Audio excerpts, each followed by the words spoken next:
Do not complicate things. क्यों नहीं करना है? किसी ने आपको, अब एग्जाम का मान लीजिए 15 दिन बचे, 1 महीना बचा है, किसी ने आपको बताया कि यार एक मोटी सी बुक किताब आती है, उसमें से बहुत सारे क्वेश्चन आ जाते हैं। ऐसा मत करना। जो सोर्स आपने बनाया हुआ है, अपना पहले से डिसाइड किया हुआ है, उसी को पढ़ो। और जब सोर्स आप डिसाइड कर रहे हो पढ़ने के लिए, ठीक है, उस टाइम पे ये ध्यान रखना है कि सोर्स जो छोटे से छोटा हो।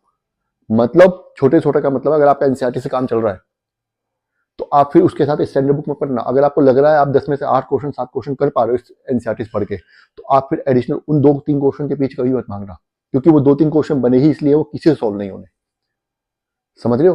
कोई बच्चा ऐसा नहीं है जो 100 में से 100 क्वेश्चन सही करके आए जिसको आते हो। कुछ क्वेश्चन ऐसे होते हैं जो डाले ही इसलिए जाते हैं 20-30% क्वेश्चन के, बच्चों को गुमराह करने के लिए, नेगेटिव मार्किंग के लिए, कि वो आपको छूने ही नहीं होते हैं।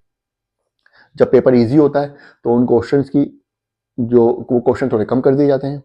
जब पेपर डिफिकल्ट होता है तो वो क्वेश्चन बढ़ा दिए जाते हैं। मान लीजिए 10 क्वेश्चन ऐसे आ गए जो कि एक्स्ट्रा आ गए, जो कि आपको छूने ही नहीं थे, तो उस चीज का कट ऑफ पे इम्पैक्ट पड़ता है। कट ऑफ भी उतनी कम जाएगी। आप ये मत सोचना कि आपने कम अटेम्प्ट किए हैं तो आपके आपके आपके सिलेक्शन नहीं होगा। नहीं, सभी ने कम अटेम्प्ट किए हैं।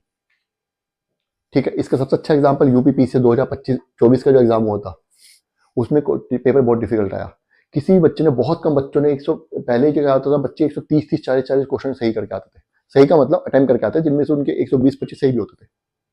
लेकिन अब की बार तो बहुत कम लोग ऐसे हैं जिन्होंने 115 क्वेश्चन 20 क्वेश्चन ज्यादा अटेम्प्ट किए हैं।